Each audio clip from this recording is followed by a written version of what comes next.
sudah ada keyakinan di dalam diri kita.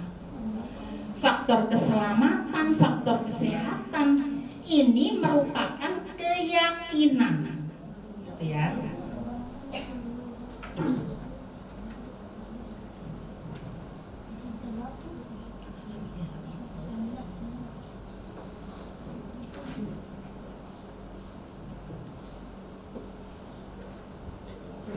Nah, di sini ada sebuah bagan. Ada budaya positif, lingkungan positif, keyakinan kelas, dan peraturan kelas. Tujuan kita itu ingin menumbuhkan budaya positif. Budaya positif ini yang lingkarannya besar, karena yang akan menjadi tujuan kita. Ya. Bagaimana cara kita menciptakan budaya positif? Yang pertama itu berasal dari lingkungan yang positif. Jadi Bapak Ibu guru ya, harus menerapkan lingkungan yang positif di sekolah kita. Dimulai dari Bapak dan Ibu guru, dan kita itu berkolaborasi. Tidak mungkin kita itu melakukan budaya positif seorang diri, sedangkan yang lainnya itu tidak melakukan. Karena di sini kita itu harus berkolaborasi, dimulai dari Bapak dan Ibu guru. Kemudian lingkungan positif ini berasal dari mana? Dari keyakinan kelas masing-masing di kelasnya. Nah, dimulai dari kelas yang terkecil, mulai dari kelas 7, kelas 8, kelas 9. Ya. Nah, keyakinan kelas ini asalnya dari mana sih? Dari peraturan kelas. Kan kita punya tata tertib. Jadi tata tertib itu bukan maksudnya merubah, tetapi kalimatnya itu yang dirubah. Ya. Misalnya kalau tata tertib itu kan dilarang membuang sampah sembarangan. Kita jadikan keyakinan kelas. Keyakinan kelasnya itu kita memilihkan kata-kata yang positif dan universal sifatnya.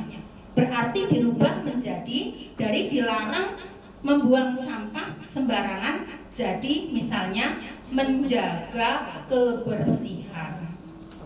Jadi Bapak Ibu guru, tugas untuk membuat keyakinan kelas itu ada di awal tahun pelajaran. Ya. Di awal tahun pelajaran, keyakinan kelas itu dibentuk antara guru wali kelasnya dengan anak-anak didiknya. Kita ajak anak didik kita, murid kita untuk curah pendapat.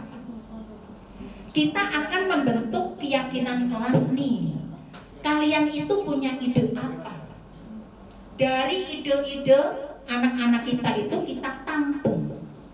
Setelah kita tampung, kita buat keyakinan kelas. Setelah kita buat keyakinan kelas, baru kita tempel.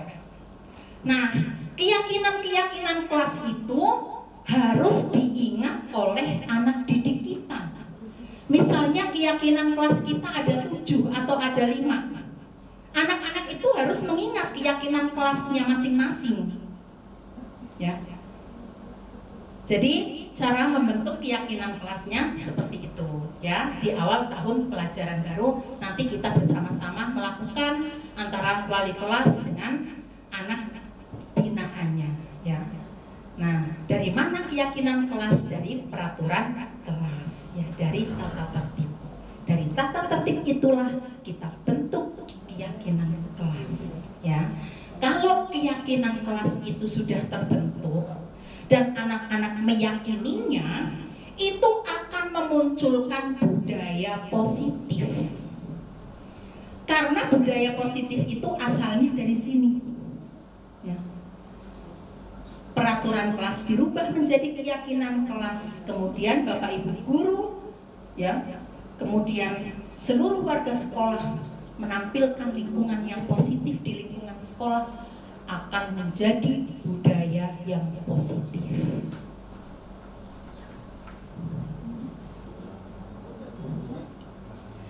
Kemudian, apa sih bedanya antara peraturan dan keyakinan kelas? Di sini perbedaannya. Kalau peraturan, yang pertama itu misalnya kalimatnya kembalikan barang ke tempatnya. Ini peraturan. Dirubah menjadi keyakinan. Keyakinannya itu seperti apa? Bertanggung jawab. Ya, karena keyakinan kalimat-kalimatnya itu bersifat universal atau umum. Kemudian yang kedua, kalau ada tata tertib dilarang mengganggu orang lain, diganti menjadi saling menghormati. Ya, jadi ketika ada anak melanggar peraturan, dia mengganggu temannya, dia mengingat keyakinan kelas mana yang kamu ingat, dia akan mengatakan saling menghormati. Kemudian yang ketiga, hadir di sekolah 15 menit sebelum pembelajaran dimulai, diganti menjadi menghormati orang lain dan komitmen. Yang keempat, dilarang melakukan kekerasan. Kalau peraturan tata tertib itu memang penuh dengan larangan-larangan. Dilarang melakukan kekerasan. Bagaimana di dalam keyakinan kelas kita harus merubah menjadi keamanan, saling menghormati. Ya. Kemudian yang kelima, bergantian atau menunggu giliran, antri. Kita harus antri. Kalimatnya dirubah seperti apa? Menghormati orang lain, berempati, itu juga bisa. Kemudian contoh yang keenam itu misalnya berjalan di kelas atau koridor. Kan biasanya kita melarang, ya. Jangan berjalan di tempat yang licin. Kamu harus berjalan di koridor. Bagaimana keyakinan kelas itu dibentuk kalimatnya? Misalnya keamanan atau keselamatan. Ini bedanya peraturan dan keyakinan. Ya, mudah-mudahan nanti di awal pelajaran baru kita semua para wali kelas dan anak binaannya bisa menerapkan keyakinan kelas, ya. Tidak usah banyak-banyak Bapak Ibu, ya. Yang penting yang mudah diingat oleh anak-anak.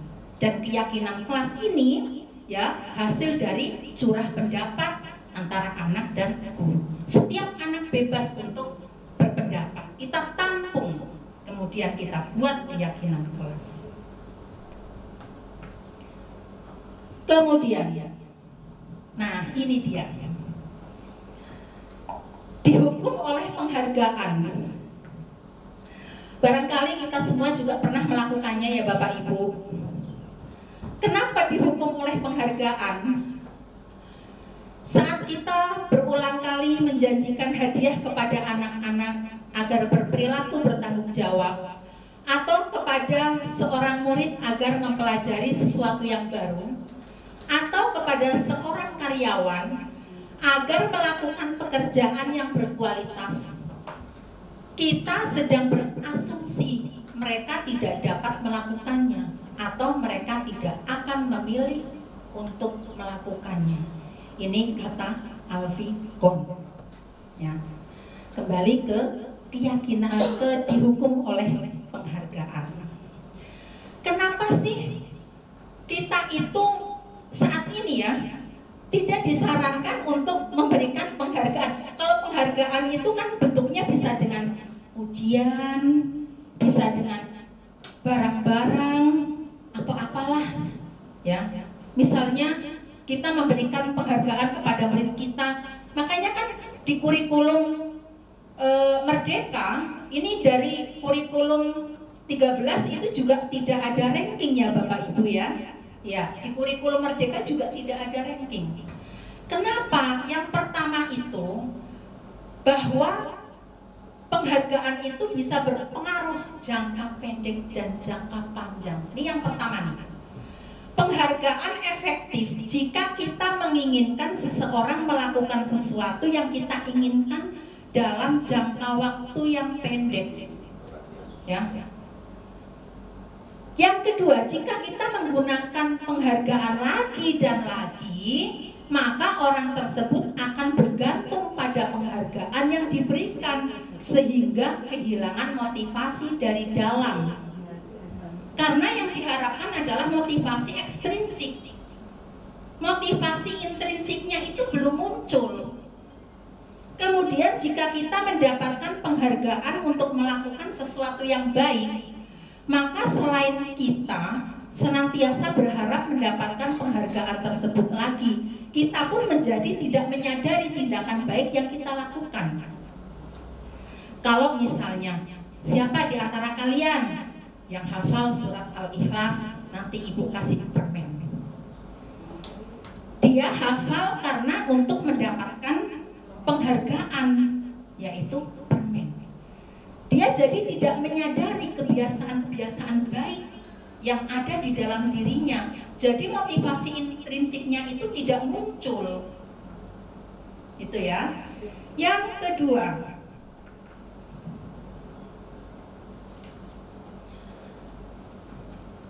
penghargaan tidak efektif. Kenapa? Suatu penghargaan adalah suatu benda atau peristiwa yang diinginkan, yang dibuat dengan persyaratan. Hanya jika Anda melakukan hal ini, maka Anda akan mendapatkan penghargaan yang diinginkan. Kan sering tuh Bapak Ibu, misalnya untuk anak-anak yang masih contohnya ya, masih dalam usia belajar berpuasa. Kamu kalau nanti bisa puasa full ya, atau